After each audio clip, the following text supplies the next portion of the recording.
I got to put this in the surprise column of the year. Surprise hit. Still needs some work. And, my thoughts that the company who owns this is a Chinese company. And I look at the influence of it, and I don't, basically, I think you see more of a French-American sort of collaboration, and not toward the point where we've had issues where China itself, with their politics being put into certain movies on their end of the world.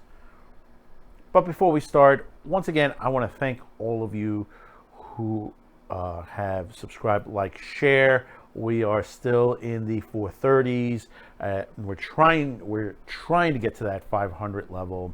We do appreciate those of you who have subscribed, shared, commented on the videos that we've put here on Man with the Show and everything else on QTCast television. Because it's very important. It's very important that we move up.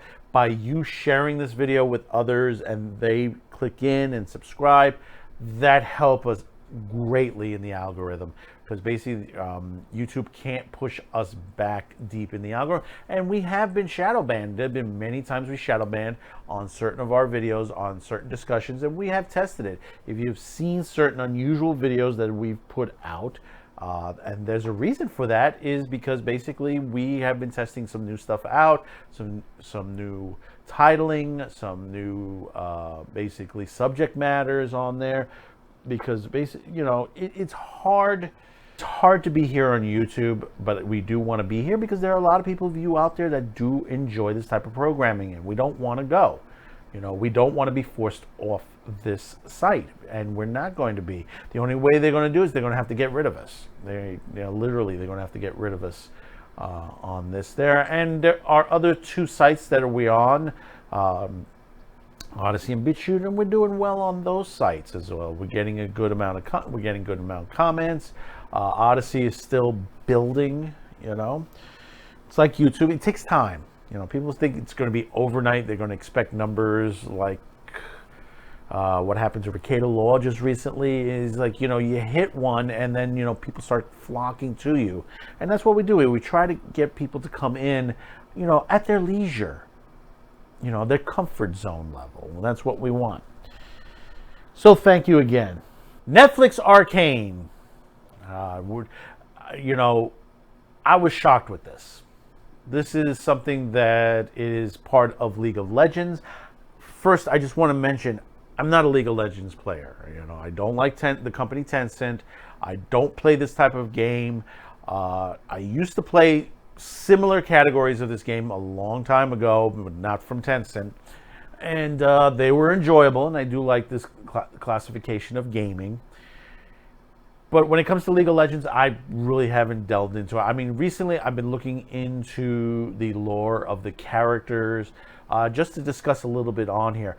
But I do recommend you to go out, check some of the other people reviewing this, and some of those who have gone into deep dives with the differences with characters, because I'll tell you, if you haven't delved into Arcane, if you're familiar with League of Legends, are there differences between the characters from the game to the series? Yes, there is. Especially on some of the real popular characters, you'll see a major difference between two, and some of their storylines that go beyond it. Now, as I said before, this is League of Legends, which is Riot and basically Tencent Video. It is a collaboration of French and American companies as well. Of course, obviously Netflix in there, and the company that was behind the animation itself, the company called French company called Forchi, if I'm pronouncing that right, on there. If you're not familiar with them, they've done a lot of other videos. Most familiar, if you're familiar with the group Gorillas, They've done their music videos before. Their animation is very good. It is a different style. This is listed as an animation, not an anime. Most people are like, oh God, it's going to be, they're going to be an anime adaptation but no, this is not. Do not expect it to be, if you're not familiar with League of Legends and stuff, don't expect this to be an anime. Is it good? The storyline is very good. It's set in the League of Legends universe. It is basically, a difference between two worlds, one above, one below, sort of clash of classes where the people above, they're living very vigorously in nice homes, very clean. And the thing about it is, this is where it shows the anime very well, that you can see how detailed it is, close to Mushoku Tensei. Now, I'm going to tell you, Mushoku Tensei does still outscore this in certain details, but because this is done in a multi-layer where it's CGI versus hand-drawn together on this type of world building that they've done in this series. The series is starring Haley Steinfeld. If you're familiar with her, she's a singer. She was in the 210 True Grit. Also, you have Ellie Purnell. If you're familiar with her, she was in Army of the Dead, Churchill, and Perigene's Home for Peculiar Children. You also have Kevin Michael Alejandro, Katie Lung, who was in the Harry Potter series as Harry Potter's love interest in a couple of the movies. Jason Spiak. Also in the voice out there is Harold Lloyd. And surprisingly out there, and her voice very well, she's a secondary character in the series, Sean Ren, and I'm sorry to butcher her name, Agada Salu, who is Amarasa in the Expanse TV series. I love her voice. You could tell, when she gets mad. Pay attention. I'm not going to be under test. Oh, that you love her voice when she does this and gets into it. Her voice always stands out. It stands out, and you're like, hey, look, it's her. And I do enjoy that. When I hear her voice in an animated series, it's going to go down. It's going to go down, really. But basically, if you're familiar with the characters, you have Vi, Powder Jinx, you have Caitlyn, Silco, Victor, Vander, and many other characters in this series that are familiar. It's what it is. There's 150 characters, I think, what it is in League of Legends, and I looked this up. They've just taken a small handful and thrown it into this. This is basically what it is, a war of ideologies and technologies, Piltover and the underbelly of the world of Zaun on there. And it is done very nicely. I mean, there are some great scenes on here. There's some great chase scenes that the animation does very well for itself. This is a mixture of CGI and hand-drawn animation. And does it work? Yeah, it does work. I mean, when you look into the perspective on there, that there is some love drawn into this, and I do say that there is love in this, and I was surprised. I was very rarely surprised on this series. I'll tell you this, this was done in 3 acts, and I'm glad Netflix did this. Here's the other thing I want to bring up on this. The way Netflix did this was in 3 weeks. It took 3 weeks to show this entire series. Is this something that they should be doing a little bit more often? Yes, and they have done it. There is an anime out there that's Blue Period that is out there, which is a weekly series as well. They're dropping that in increments as well. And there's a couple of other series that they're dropping. They're just dropping it in pieces. They're not dropping it all at one time. And this works out very well. Because basically, I wanted to see the next 3 episodes on there, and I just finished the last 3, and I'm wanting more. Now, as far as the acts, Act 1, Act 2, Act 3, I would have to say Act 1 is a bit weak. in certain points, especially episode 3 on there. I think the episode 3 on itself was so much information was condensed into one episode, whereas it was like I was at the point where like, do I need to drop this right now at this moment at episode 3, or shall I go to episode 4 when Act 2 comes out? And I'm glad I decided to go with Act 2 and episode 4, because it kind of picked up better.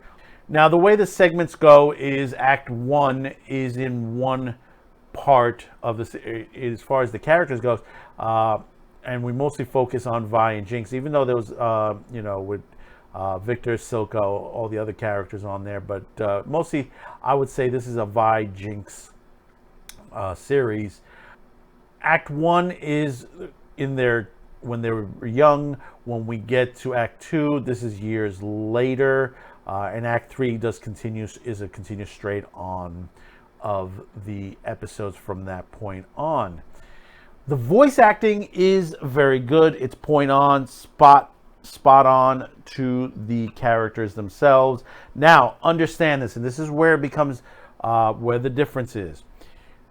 Ellie Purnell is, like I said, is playing Jinx. Now, those of you who are on Fortnite and have played League of Legends and seen some of the videos on there, you'll notice little differences with Jinx. Well, a lot of differences with Jinx onto the scale level.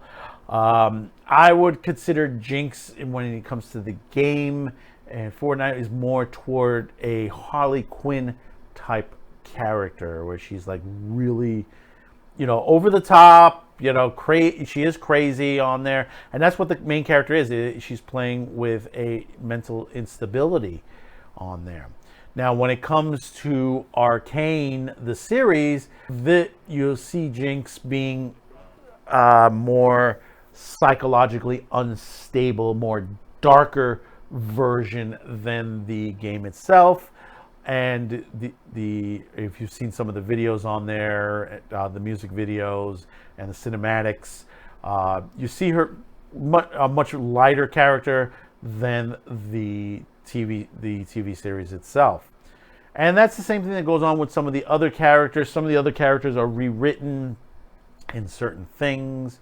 I was told that Vander's a little bit different, Victor's a little bit different, Sallow, Grayson, Echo, that those characters are their characters, but they've been made a little bit more darker, or their backstory has been molded, goes into a different direction than the actual League of Legends game series. And like I said, I'm not too familiar with it. I just took a quick course on it. And like I said, I do recommend those of you to go out and look at some of the other people who are familiar with this series and the breakdown between what the characters look like originally to what they are now in this series. But the darkness of Jinx, I did enjoy seeing how they animate sort of like her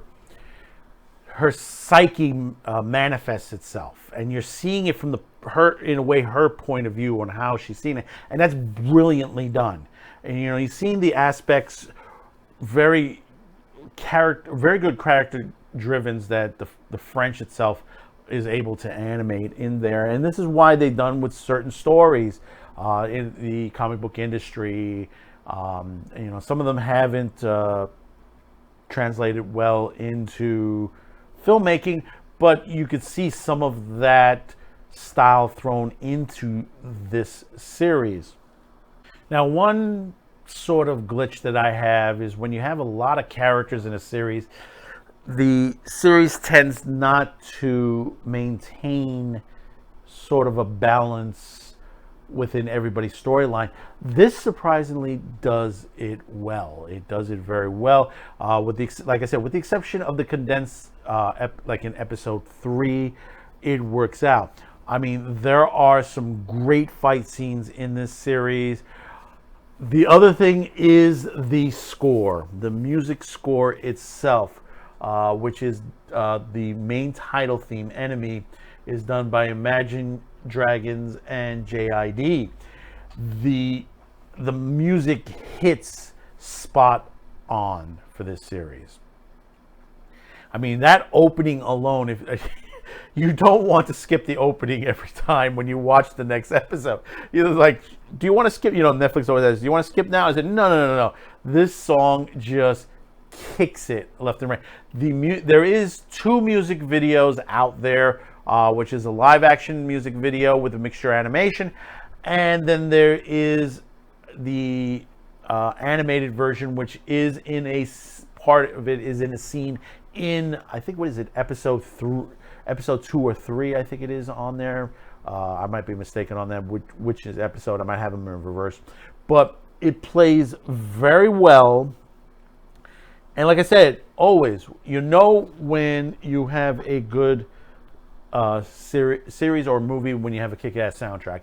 And this is a soundtrack that, I would love to have in my collection as well, surprisingly. Like I said, surprisingly.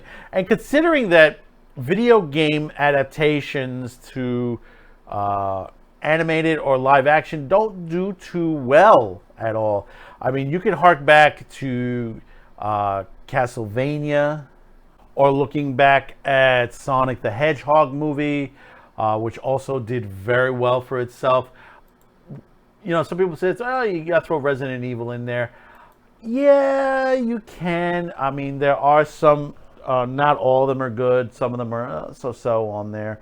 But, one thing is this genre, it's very hard. It's similar to the anime adaptations to live action. It's hit and miss. And in most cases, there's been a lot of misses. Now, is Arcane a miss? No, it's not. Next question is, will it get a second season? And I think it's, they said, the people who are behind this, they said there is a second season coming. Yes, it's probably already in production because this took a while to do. And there's so many people behind this. I mean, this was created by Christian Leak and Alex Yee. They both wrote this. It's their storyline with the help of Colin Sheely and Ash Brannon. This is directed by Pascal Jeanroux and Armand Delors, which I think they did a very excellent adaptation to this video game on there. They've done a real good direction on there because it's, like I said, the fight scenes are excellent. Especially, there is one great fight scene in this series with Echo and Jinx. I mean, it is done very well. It's it's animated very well. And, this is like the last episode of the. I think it was no. I'm sorry. This is not the. It's the second to last episode, and it's done very well. It's done very, very well. And also, I would have to put to the perspective, and I've seen this in the Twitter feeds that they're saying that Vi and Caitlyn look like they're going to have a romance to the situation. Is it that situation? I would have to say we would have to wait for season 2, and I think right now, from the way I see it, and people want to throw in that a love interest between 2 women or 2 men to the situation on there. I think you have to see how this develops. Well, the reason is, I think it's more of a kinship right now between Vi and Caitlyn on there. Is it romantic? It could end up to be that situation.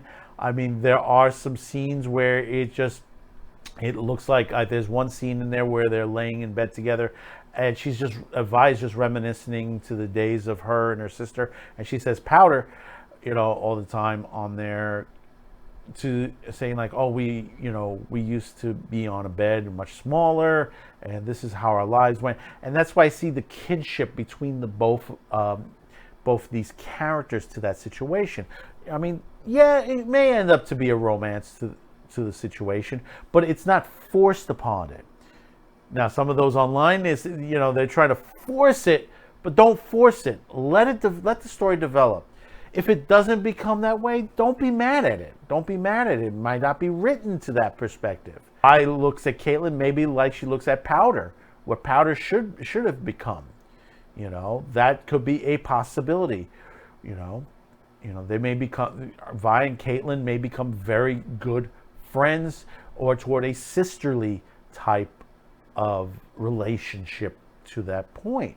And I do like all the other characters in this, from above and below, from Pitover and Zahn as well. And I'll tell you, some of the little devices and weapons and the technology that they're using, trying to add it into magic. I mean, that is a good, or I call it like a techno mage, sort of type, sort of convincing yourself toward what Babylon 5 had when they had the techno mages, and I think this is whether it's to the aspect on there. So I just wanted to give you an overview of my thoughts on there, and if you look at the Rotten Tomatoes score, which, like I said, I don't trust these most of the time, but this is one that's very unusual. Arcane is scoring on the average 100% on Rotten Tomatoes with a 98% audience score. This has been a hit. It is in the top 10 in other countries as far as Netflix. In the US, it's ranking about 15th. I think it might change in the next couple of weeks as more and more series start to come out and more people are realizing how good this series is. So we'll look for a season 2, And like I said, go out there, check the other YouTubers, which will give you a better delve into the League of Legends. Like I said, I'm not a player of the League of Legends. A lot of the characters in there and stuff like that. It's not something, that I would play, for the reason is I don't like the company. I don't like, not Riot Games, I don't like Tencent. Tencent has given to a situation which I don't trust. This has a little bit more love toward French-American type of animation, which that's what I expect from companies like Netflix. Yes, they can bring the anime in, bring it in from Japan.